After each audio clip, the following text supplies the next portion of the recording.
Chinese बहू। Chinese बहू हमारी याद तो है ना आपको? भूले तो नहीं ना? हाँ भाई, थोड़ी देर में ही सही, लेकिन चाइनीज बहू की कहानी आ ही गई। क्या हो रहा है ये देश में? चाइना ने तो आतंक ही मचा रखा है। अरे क्या हो गया? क्यों चाइना को कोसता रहता है? भूल मत, तेरी ससुराल चाइना की ही है।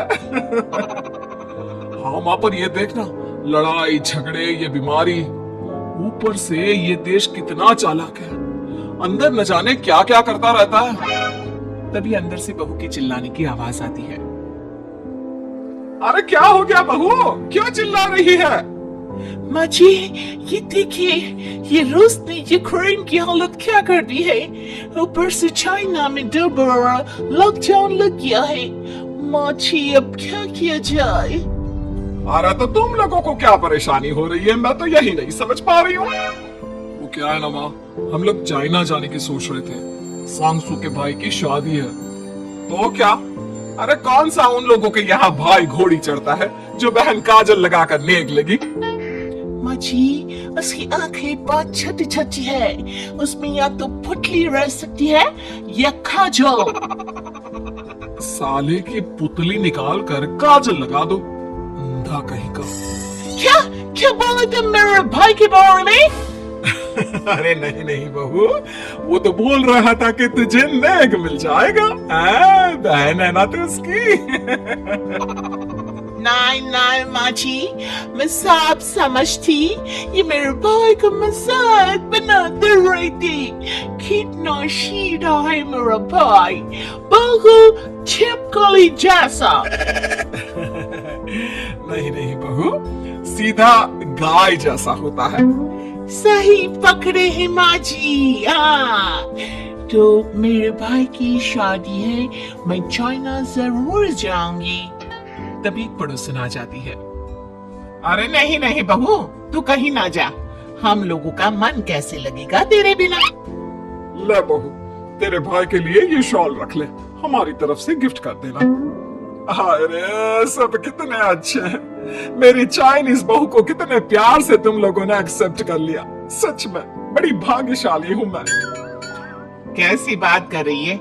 ये तो हम लोगों के देश की एक खूबसूरती है कि हर किसी को दिल से अपना लेते हैं, बस वो भी दिल से हमें अपना समझे। कैसी बात कर रही है आंटी जी? मेरे लिए आप सब सासू माँ जैसी ही हैं।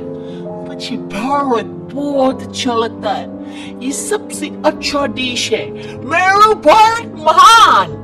वैसे भी लड़के की शादी जहाँ होती है वो तो वही की हो जाती है ना। जीती रे बहू, सही बोल रही है। औरत तो होती ही पानी की तरह है, जो जहाँ जैसे रखे वैसे ही शेप ले लेती है।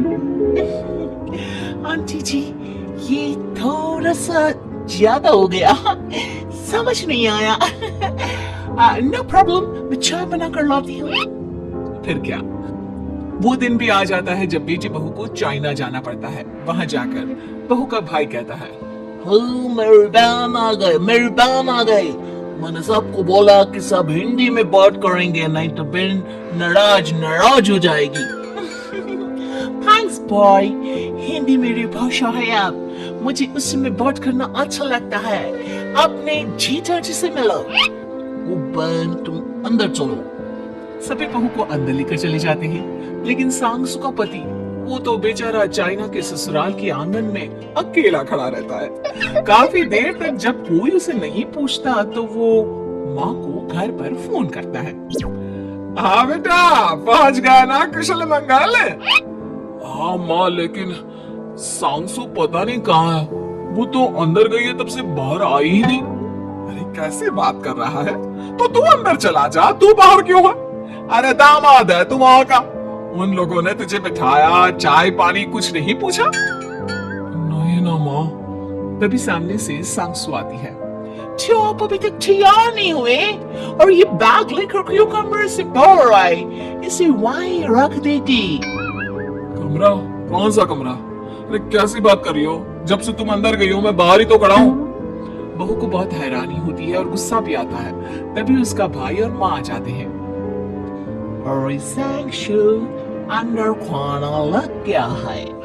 पहले ये बताओ कि मेरे पति को किसी ने खाना या पानी क्यों नहीं पूछा? वो भारत से ससुराल पहली बार आया है, वो भी मेरे कहने पर। उनकी इज्जत क्यों नहीं की? देख बेटी, तूने जबरदस्ती जिद में शादी की थी तो हम लोगों ने कर दी, लेकिन अब तुम ये सोचो, पूरी चाइना में मैं इस इंडियन को अपना दामाद बताऊं? So sorry. हाँ संगसू, और तुम भी चुप रहना, नहीं तो वो लोग मेरी शादी तोड़ देंगे। ओह, ऐसी बात है। कोई बात नहीं, मैं बाहर होटल में रह लेता हूँ, तुम वही करो जो ये लोग चाहते हैं। कैसी बात कर रहे हो? शादी के बाद पति जैसा भी हो, जो भी हो, पति होता है। वैसे भी तुम्हारे पूरे परिवार ने, सबने बिना सोचे मेरा साथ दिया, मुझे एक्सेप्ट किया, प्यार किया।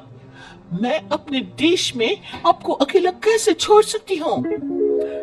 ये हिंदी फिल्म का ड्रामा बंद करो, मैं अब ये बर्दाश्त नहीं करूंगी।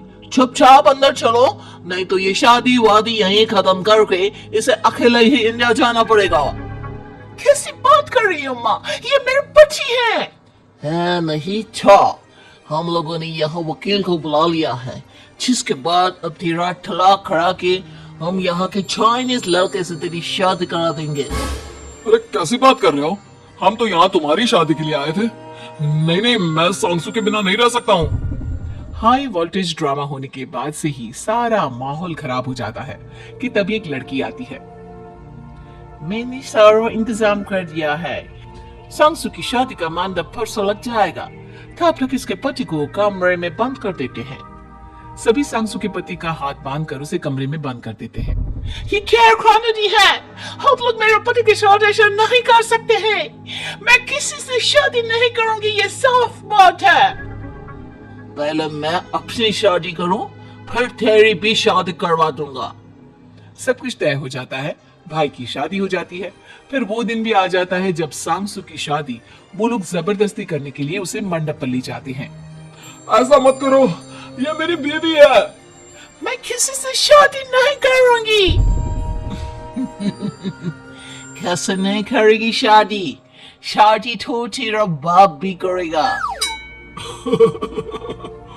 हो, मैं करूंगा शादी। प्लीज कोई मेरी शादी किसी अच्छा औरत से करवा दे। जाओ, बिल्कुल जाओ।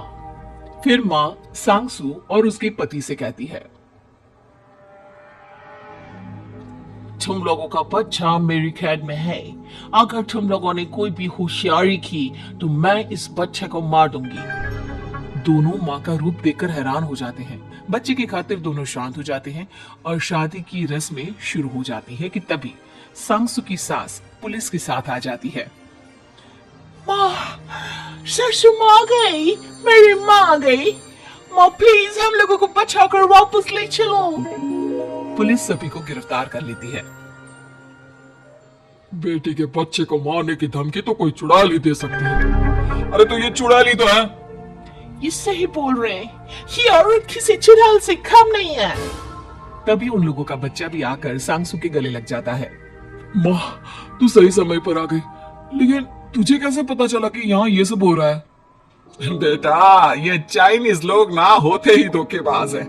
इन लोगों पर मुझे भरोसा नहीं था, इसलिए मैंने तेरे फोन को हमेशा के लिए मेरे फोन से अटैच कर दिया था, जिससे तेरे आसपास होने वाली सारी बात मैं सुनती रहूं। उस दिन भी मेरी तेरी बात हो रही थी तो तेरा फोन ऑन था, मैं सब समझ गई थी। मुझे माफ कर दो। नहीं, बिल्कुल नहीं। चलिए माँ जी, इंडिया वापस चलते हैं। आज के बाद मैं यहाँ कभी नहीं आऊंगी।